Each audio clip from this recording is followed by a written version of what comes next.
சவரக்கத்தி to devil உங்களோட அந்த transformation இருக்கு இல்லையா? ஆமாம். அந்த ஜேர்னி எப்படி இருந்துச்சு? சவரக்கத்தி பண்ண பிறகு அதுக்கப்புறம் வந்து கண்ணாமூச்சின்னு ஒரு ஸ்கிரிப்ட் நான் பண்ணேன். அது ஃபர்ஸ்ட் எடுக்க வேண்டிய ஒரு இது. ஆமா, நீங்க சவரக்கத்திக்கு முன்னாடி அப்போ அது வந்து படமா பண்ண முடியாது, அது வந்து வெப் சீரிஸா பண்ணலாம் அப்படின்ற மாதிரி எனக்கு ஒரு இது வந்தது. சரி, ஒய் நாட், ஒரு 5 சீரியஸ் அப்படின்ற மாதிரி இது பண்ணி ஸோ அதுக்கான ஒரு இது பண்ணேன். அது கொஞ்சம் நல்ல வந்தது. இதுல இந்த லாக்டவுன் டைம் அப்போ என்னோட அதுக்கு முடிச்சுட்டு அதுக்கப்புறம் அந்த லாக்டவுன் டைம் முடிய போகும்போது என்னோட ஃப்ரெண்டு, நான் வந்து ஒரு கதை ஒன்று படித்தேன். தேவி பாரதின்ற ஒரு ரைட்டரு. போன வருஷம் அவர் தான் வந்து இது அதாவது சாகித்ய அகாடமி வாங்குறாரு. ஸோ அவரோட புக்கு அந்த டைமில் படிக்கிறதுக்கான ஒரு இது இருந்தது. எனக்கு ரொம்ப பிடிச்சிருந்தது அந்த கதை. ஒளிக்கு பிறகு இருளுக்கு அப்பால்னு சொல்லிட்டு அது இங்கிலீஷில் டிரான்ஸ்லேஷன் பண்ணுறாங்க. ரிவர்சல்னு ஒரு கதை.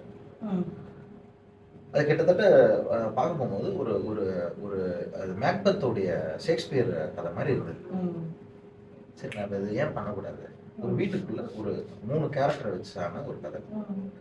ஒரு அந்த என்ன சொல்லுவாங்க, அந்த வூடனிட், அது அந்த மாதிரி ஒரு ஒரு ஒரு ஃப்ளேவரில் பண்ணலாம். ஒரு த்ரில்லர் நல்ல இதில் நம்ம வந்து பண்ணலாம் அப்படின்னு சொல்லிட்டு ஒரு வீட்டுக்குள்ள, ஒரு பணக்கார வீட்டுக்குள்ள, அந்த என்ன சொல்றது, அந்த பீச் ஓரமா இருக்கிற சில பங்களாஸ்லாம் இருக்குங்களா, அதுக்குள்ள என்ன நடக்கும்னே நமக்கு தெரியாது. வீடு அழகா இருக்கும், ஆனா அதுக்குள்ள உள்ளுக்குள்ள என்ன இருக்குன்றது தெரியாது. டேஞ்சர்ஸாவும் இருக்கலாம். ஸோ எனக்கு அதுக்குள்ள போகணுன்ற ரொம்ப இது பண்ணேன். சரி, ஏன் இதை பண்ணலாம்? அது டோட்டலி வேற மாதிரி இருக்கும் கதை. அதை நான் வேற மாதிரி நான் மாத்தினேன், வேற இன்டர்பிரேஷன் கொடுத்தேன். ஸோ அது எனக்கு ரொம்ப கிட்டத்தட்ட ஸ்கிரிப்டே நான் வந்து ஒரு 7 மாதம் நான் ஒர்க் பண்ணேன். நிறைய ஒர்க் பண்ணிட்டு அப்புறம் அந்த ரைட்டரை கூப்பிட்டு நான் வந்து ஒர்க் பண்ணேன். அவருடைய ரைட்டிங் வேற மாதிரி இருந்தது. அதை விஷுவலாக என்னால் பண்ண முடியல நிறைய. ஏன்னா அந்த அந்த அந்த அந்த பெண் மோனோலாக் பேசுகிற மாதிரியே நிறைய இருந்தது. அதை நம்ம விஷுவலாக சொல்ல போகும்போது அதை நம்ம வந்து அப்படி எக்ஸ்பிளனேஷன் பண்ண முடியாது. ஸோ அதை நான் வேறு மாதிரி மாற்றி அதுக்கப்புறம் நம்ம ஷூட்டிங் பண்ணும்போது எனக்கு ரொம்ப பூர்ணா தான் நடித்தாங்க. அதுலேயும் என்னோட 3 படத்துலையும் பூர்ணா தான் ஃபென்டாபிளஸ் ஆக்டர் அவங்க. ஸோ எனக்கு அது வந்து நான் வேற ஒரு நான் என்ன சொல்லுவேன்னா, எனக்கு இவ்வளோ ஒரு மெச்சூரிட்டியான ஒரு ரைட்டிங்னா என்ன அப்படின்றதுக்காக அந்த படம் வந்து எனக்கு ரொம்ப இம்பார்ட்டன்ட் நான் நினைக்கிறேன். ஏன்னா அது நிறைய பேர் அந்த ஓடிடி, ஏன்னா நான் ஆக்சுவலி ஓடிடிக்கு தான் அந்த இது பண்ணினேன், நெட்ஃப்ளிக்ஸ்க்காக தான் பண்ணேன். அது வர முடியல, அதனால ஆகால அது இருக்காது. ஸோ அது ரொம்ப இம்பார்ட்டன்ட் நான் நினைக்கிறேன். எனக்கு ஷேக்ஸ்பியரோடது மெக்பெத் ரொம்ப பிடிக்கும். ஏன்னா அந்த படம் ஓப்பன் பண்ணும்போதே அதாவது அவருடைய இதுல இருந்து தான் நான் ஆரம்பிப்பேன். அவருடைய என்ன சொல்ற ஃபேமஸ் கோட்ல இருந்து தான் ஆரம்பிப்பேன். அதாவது hell is empty because all the devils are here அப்படின்ற சொல்லி தான்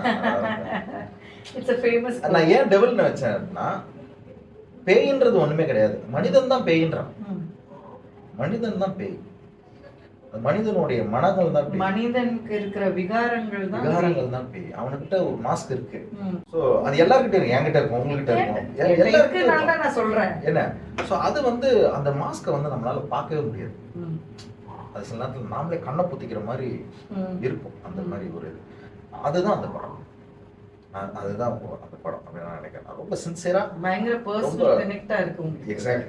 அது நான் ரொம்ப ஏன்னா அந்த கதை நான் அந்த மாதிரி ஒரு இது பண்ணி வந்து சவரக்கத்தியை விடவும் இதை ரொம்ப காதலிக்கிறீங்க. டெஃபினெட்லி இம்பார்ட்டன்டான ஒரு படம். அது ஏதோ ஒரு படம் உங்களுக்கு ஒரு இது பண்ணும். சில பெயிண்டிங் செதுக்கும். அது ஆமா. இப்ப ஒரு பிகாசோக்கு ஒரு பெயிண்டிங் அவனுக்கு ரொம்ப பிடிச்ச ஒரு இதா இருக்கும். அது ஒருவேளை தெரியல எனக்கு, மேபி நான் அடுத்த படம் பண்ணும்போது அது என்னோட ஃபேவரட் படமா கூட மாறலாம். இது வரைக்கும் எனக்கு வந்து ரொம்ப பிடிச்சது மோர் தென் சவரக்கத்தி.